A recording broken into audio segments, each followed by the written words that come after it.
Let me welcome you to Deliverance Church Embu. My name is Makara Kamudo. Today we are going to have a discussion. We are privileged to have Mr. and Mrs. Gidenji, who were honored to be the couple of the year 2016-2017. And we have requested them to come and share with us on a topic on how to deal with in-laws as a Christian couple. As you see them, and they are all ready to discuss this very, very important topic. So we are going to start with Mr. Gidenji, and then we'll go to Madam. My name is Gidenji Gishohe. I'm married to Joki Gidenji, and I'm born again. I fellowship in Deliverance Church, Brufale, and in the year 2016-2017, we were the couple of the year, and we have been serving God within the couple ministry, and we thank God for giving such an opportunity, an honor to serve in His house. We have been married for the last 8.5 years, and we are blessed with 3 children, 2 girls and 1 boy. And God has been faithful to us. Our marriage has been good. We have been such a great blessing to one another, and we really thank God for that. I would want to welcome my wife to introduce herself. Praise God. My name is Jane Njoki Gidenji, married to Gidenji for the last 8 years and a half, and we have 3 children. We thank God for the far that He has brought us, and we are trusting that He's going to take us far. We have seen His faithfulness in our marriage, and He is the foundation upon which our marriage is built. And it is such an honor today to share with you this topic of how to deal with in-laws and extended family members, so that we can live harmoniously, and so that they can also witness Christ in us as we relate with them. I also want to just discuss a bit on how we met with my wife. We met in what I call is a door-to-door mission. We had gone to preach the gospel. I had just graduated from campus, and we were from the same university, Kenyatta University, and our evangelistic team did a joint mission. That is, I belong to an evangelistic team based in Nyeri. She was from an evangelistic team from Kiambu, and that's how we were given opportunity to preach and the gospel together. We came to know one another, and over time, we are able to develop friendship, which later culminated to marriage in 2011. On this topic, I want to say when we got married, we realized that this is an area that we need to discuss about and plan about it openly. And we did put 2 major principles of how to deal with all our relatives and even in-laws. And we said that, as the Bible says, that a man shall leave his father and mother and be joined to his wife, and they will become one flesh. That is Genesis 2, verse 24. We derived our on all how to deal with our in-law from that fast.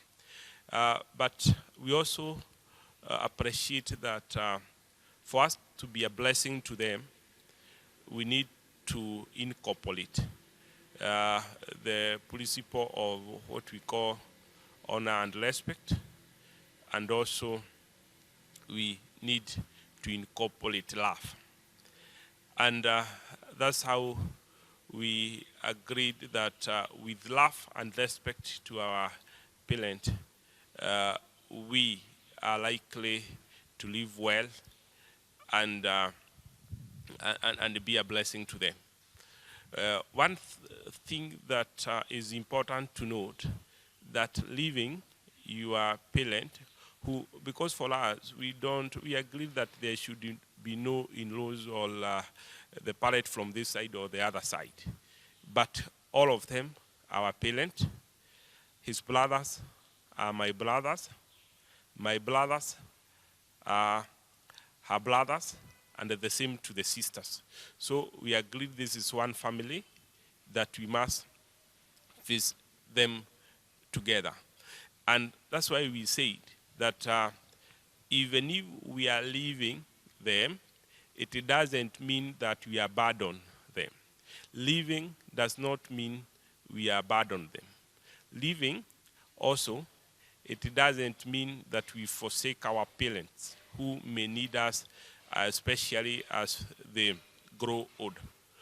We agreed that now that we are one flesh, we are one item, we just handle them together just the way we would handle our parents. Because all of them, as I had said earlier, they are all our parents.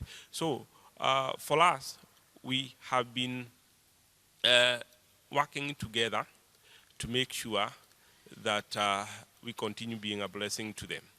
And I want to just share some few ways that we have come up with on how to handle them.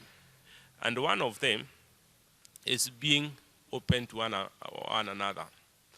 As we talk about our family, that is our in-laws as well as our relatives, we are open to one another. We'll discuss all the issues that need to be addressed together in a very open way. We give each and every person to give his view, and then we discuss, and then we are able to address it together. If there is an issue of support, we support based on the need. We don't support because this come from this side or this come from the other side. We support based on the need that is there.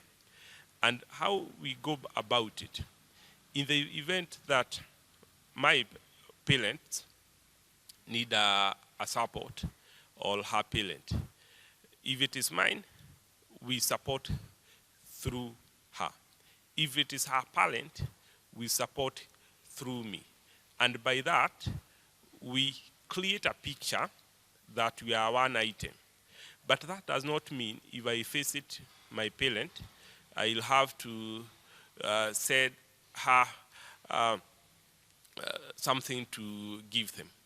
That one I can do directly, but we do it in an open way, and we agree on case-to-cases basis. Another thing that we also agreed is never to ever criticize one another in front of our parents or our relatives. And we agreed that in the event I make a mistake or she make a mistake, she just needs to call me aside and correct me. And from there, we are going to address as an in-house issues.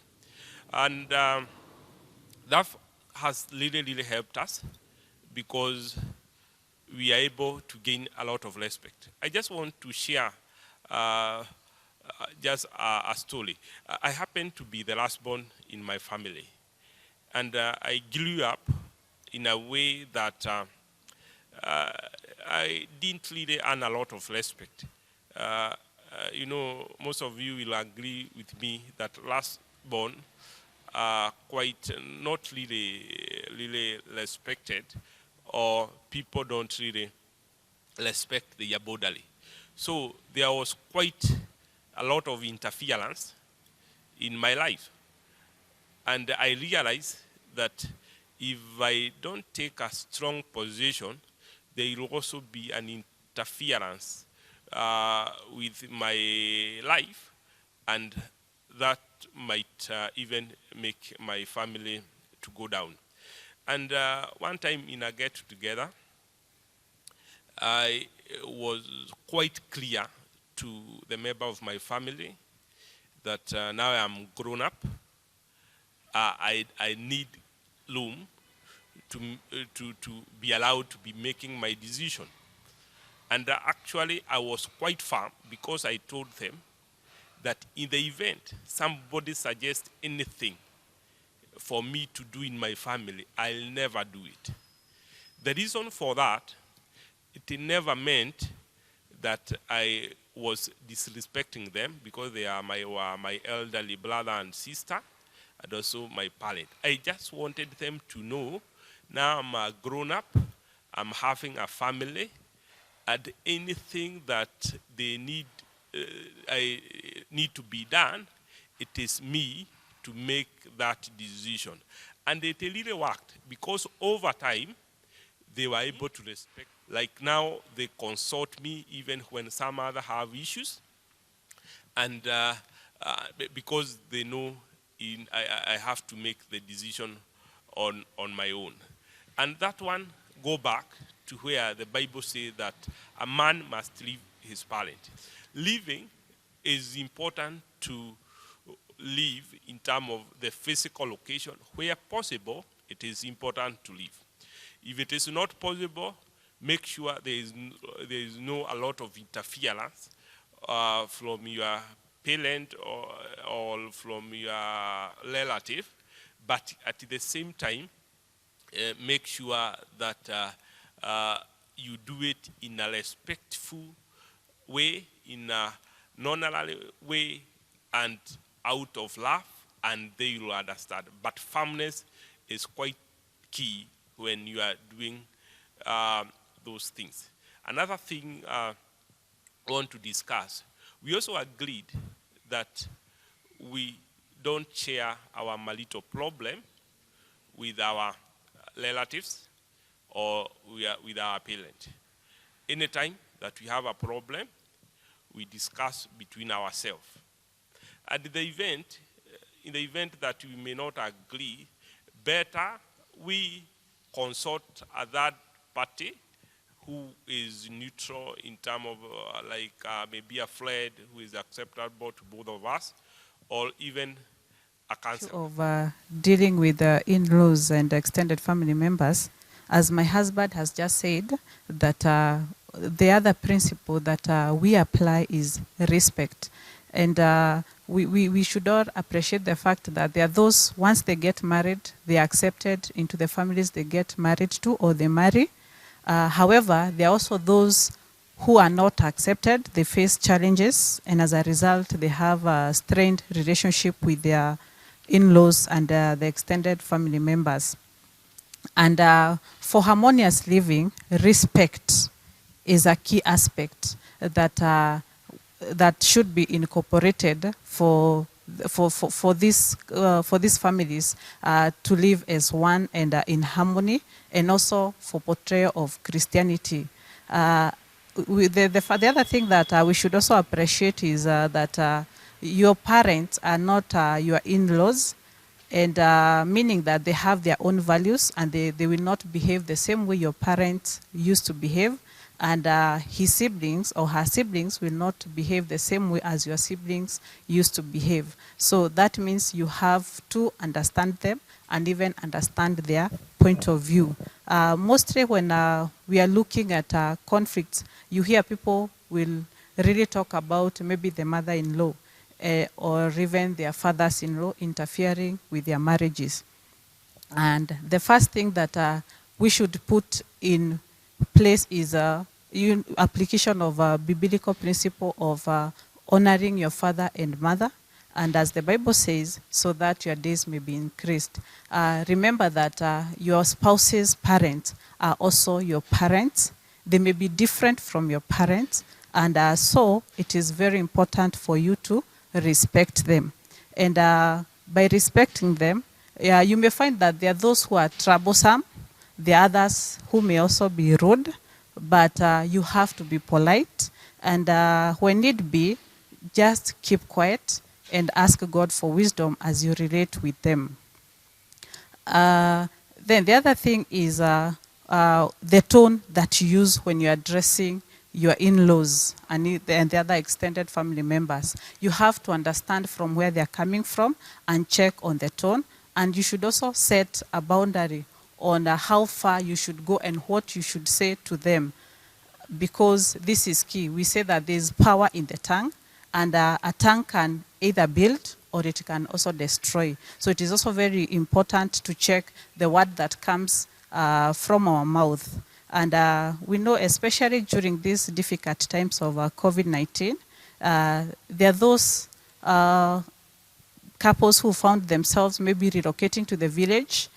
They never used to live with their in-laws. Maybe they used to visit and then they go back to their homes. But because of the lockdown, they found themselves in the village and they have to live with their in-laws and the other extended family members. And as a result, because of getting used to each other, conflict will arise.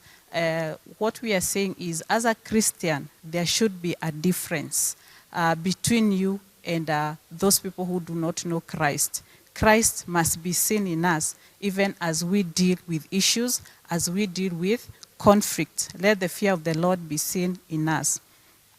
And as a couple, we said that if there's any conflict arising from our in-laws, the key thing is standing with your partner.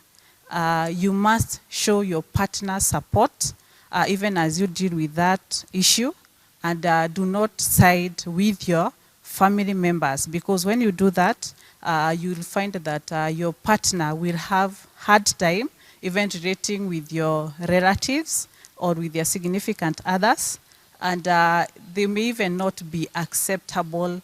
They may not even be accepted by them. So we are saying when you talk, you support your partner and you start with your partner, just like my husband said, that he chose and told his family that he will not buy whatever they tell him to apply in his marriage. He will make his own decision. So you must be seen to support your partner. Then the other thing is when you're talking about issues that are affecting your in-laws and the other extended family members, we agreed that any issue we are going to talk about it freely, and we'll share about, if there are issues that are affecting my family, I will share with him, and same case to him. And we also said that we are not in a competition whereby, like now, I want to help my parents or my family members, and then I neglect his parents and even his siblings. We said that we are one, and that is why we'll decide that if there is an issue, we will first of all help this side, and then later on we'll move on to the other family. And we have seen this working for us, and it has brought us together even with our parent, the in-laws from both sides, since we said that his parents are my parents, his siblings are my siblings.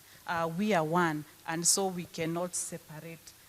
That is why we have to work together in unison as a family, so that this harmony can be felt and even Christ can be seen in us. Dealing with the extended family members, we agreed that there is the limit that we can go, and what I mean by that, especially for the people who may come to live with us, we did we have the home laws or laws that guide our family, and if you are within our home, you have to behave in a certain way, to make sure that you abide with the family rules. That is for both of us. At the same time, we saw it is better if, when it comes to correction, if a relative is from my side and my wife want to collect, it would be better for me to do it in a firm way. If a relative is from her side, it is better for her when she do it in a firm way, especially when it is a serious issue.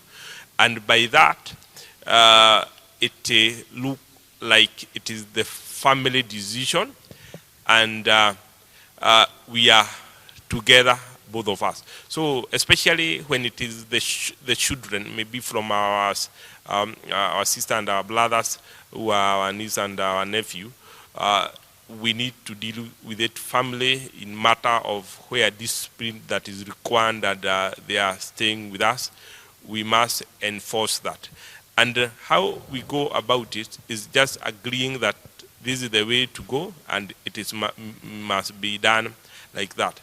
But still on this, I want to advise is good, especially to the young couple, not to encourage that a lot, because you will find that it is one area of conflict that may bring conflict in the family, and if you are not able to handle it well, it can be quite hard for you to deal with it. But where it is not avoidable, you must always talk with one voice on how to guide them to do the right thing and also abide with the family rules.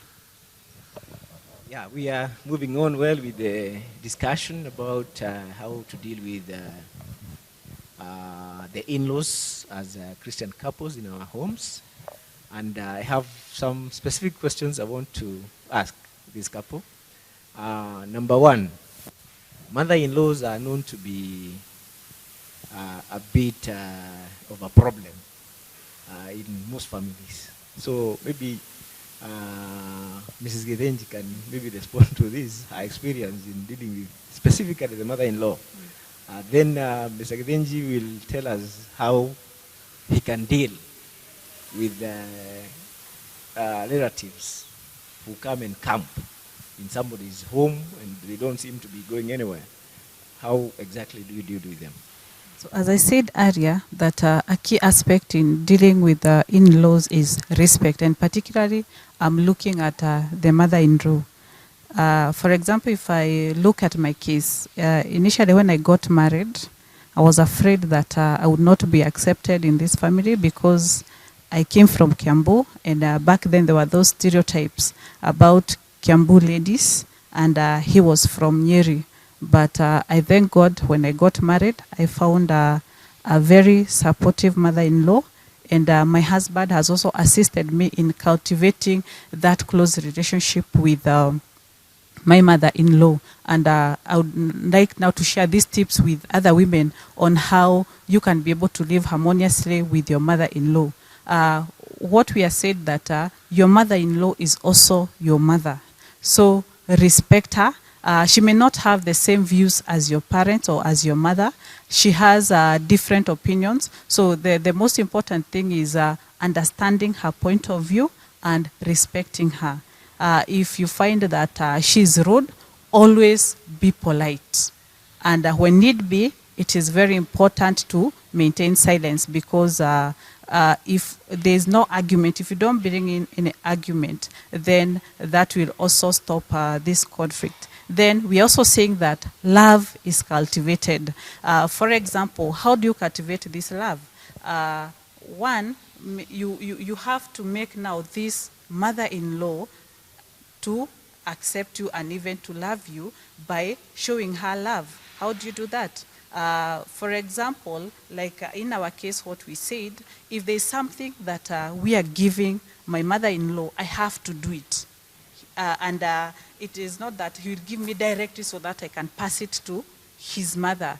We will do it during when they are not seeing, and then I will give it to her. And she will take it as if I'm the one who have given her whatever present it is or whatever money it is.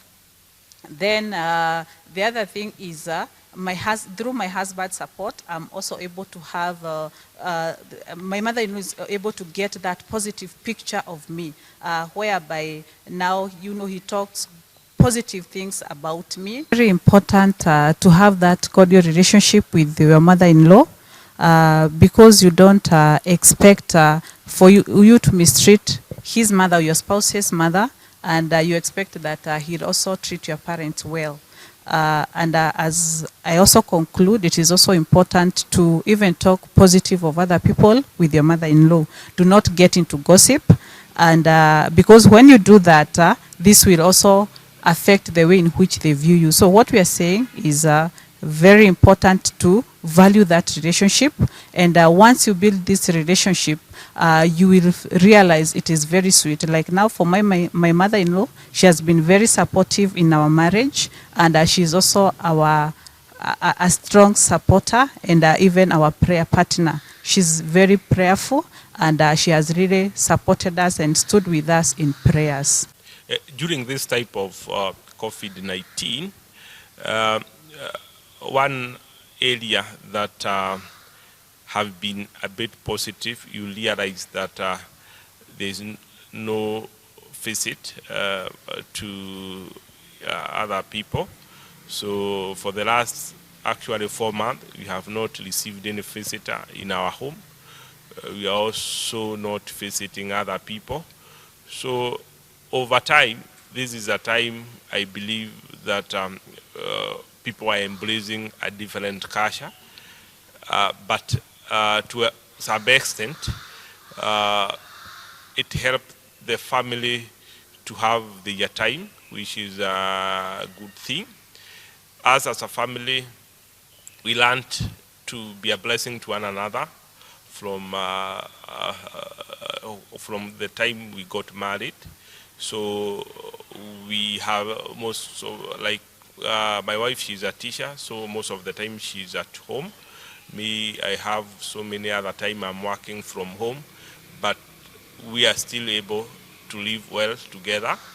And I want to encourage other couples to cultivate friendship with each other, so that even when there is no other interference from other people, you are still able to live well together. You are still able to be happy even without getting happiness from externally. So it's a good thing to cultivate friendship, and you'll have a blessed home and a blessed family. Thank you. We are going to continue learning these kind of programs so that we can also have a kind of an interactive session with the online audiences, so that we can continue preaching the gospel of Christ. As we conclude, I want to say thank you, and join us next Wednesday. Thank you so much, and God bless you.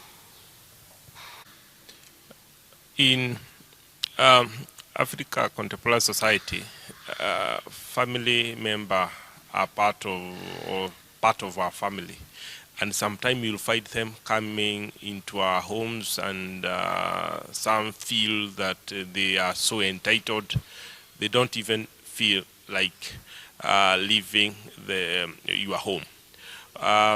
As we have set some rules in dealings with the relative, especially who want to come to live with us. One thing is that you must have a reason of why you are living with us. That's our principle, because we allow people, only people, maybe they are going to school somewhere, and for that particular time they may not afford to rent a house, and we are not also in a position to let them a house, we have allowed in such a case, and we take them as our children, and they have to obey the family rules. If they are grown-up people, we agreed that we would rather support them from where they are, and by so doing, we still remain a blessing to them, but we don't encourage them to live with us, because by doing that, there can be a source of conflict. At the same time, as both of us being working people, so it is also not wise to be leaving people just at home, not doing anything. So we better support them from wherever they are, and that we agreed from both sides. Okay, I want to thank Reverend Steve and Reverend Margaret for giving us this opportunity to talk about issues related to family life and couples affairs.